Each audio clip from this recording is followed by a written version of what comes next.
Yes, or maybe he's just not really hungry. I know he probably ate this morning. Let's see if I can get down to some gel. Oh, there's some gel cubes.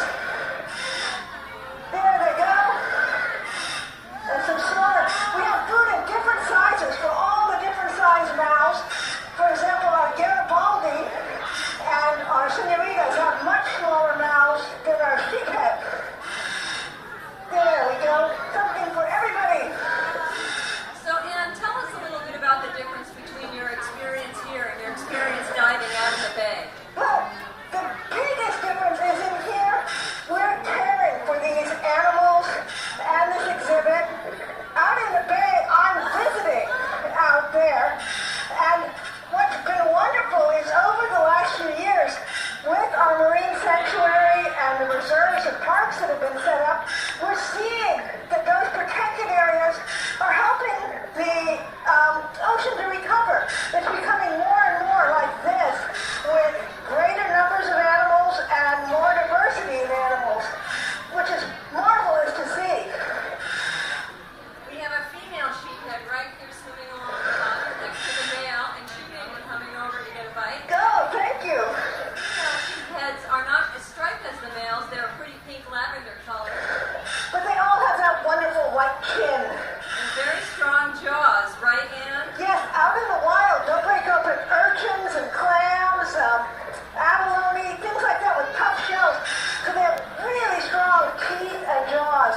I have to be a little careful. They won't bite us on purpose, but they can't see right in front of their nose, so they sort of grab for their food. And I want to make sure they grab food and not the end of my glove. Tell us a little bit about your diving equipment, what you're using in the exhibit today. Yes, do we have any divers out here today? Yes. Well, I'm not actually a scuba diver the way you would think of from all of the adventure movies. Scuba divers are self-contained. I wouldn't be able to talk to you, and I wouldn't have my umbilical, which is tethering me to the surface. It's also, the yellow line is my air supply, and the red one is our sound system, and it allows me to come in here and talk to all of you without bringing a big tank of air with me. I just have a little tank for emergencies. Now we have a big wolf eel that likes to stay right between the crevices of the rocks over here. Yes. And if he doesn't come out for the feeding today, be sure to come over afterwards and take a look, because he's down there and he doesn't look like he's very hungry, so he may have eaten earlier. No, a lot of our animals might eat, oh, you didn't like that squid? Spit it back out there. Some of them might eat every day, but some might eat once a week or every few days, depending on how often they're hungry. They don't eat 2 or 3 times a day the way we do necessarily. Oh, and there's that male sheephead again. Yes, and I do get some help with the feeding. If you are a diver, you should never dive alone. And my buddy James is not only able to help me get my gear together, he's at the other end of my umbilical line, keeping an eye on my air supply and sound system. And if I had any problems, he's right there to help out. And he can even help us feed the fish. Can you believe that? From upstairs. James, do we have James available? Is he on mic? Oh, yes, he absolutely is. Yeah, I sure am. How's it going down there, Ann? Very well, thank you. We have some nice hungry fish. All right, so yeah, what I'm going to do is do a little broadcast feed. So I'm going to cool on top of the surface, and that's going to feed the fish on the upper column of the water. They don't normally come down there. And I already see the kelp purse that hide in the canopies. They're coming out as well. Oh, there it is! You probably noticed that some of the smaller fish up top are staying away from Ann because they really don't want to be down here by the larger fish. We don't want to be mistaken for dinner by anybody. So they know to wait for James up top to give them just what they need. Our sheephead decided to come now when I only have some smaller pieces of food. I don't think he's quite as happy. But you've got a monkey face deal. Oh. I see. Now, you were talking before about the rockfish, and they have a swim bladder that allows out. There's 2 monkey face deals. They're looking out the window at all of you. The rockfish have a swim bladder that allows them to float up into the water column. These eels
for him if he'll come back.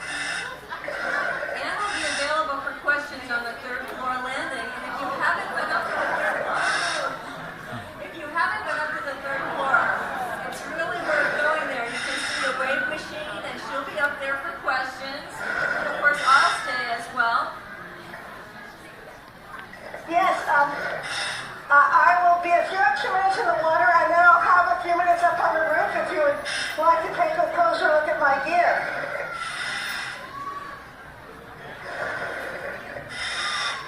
And we've got the leopard sharks still looking for those last few squid, but I'm running low, so they'll probably have to wait till lunch tomorrow. But I know they've had several chances already at this feeding. And we'll be back in tomorrow morning with more food for everybody. Well, while Anne is finishing up, we want to thank you all for attending our feeding today. And thank you for all that you do to conserve the ocean and for protecting our marine reserves. Thank you all for coming today.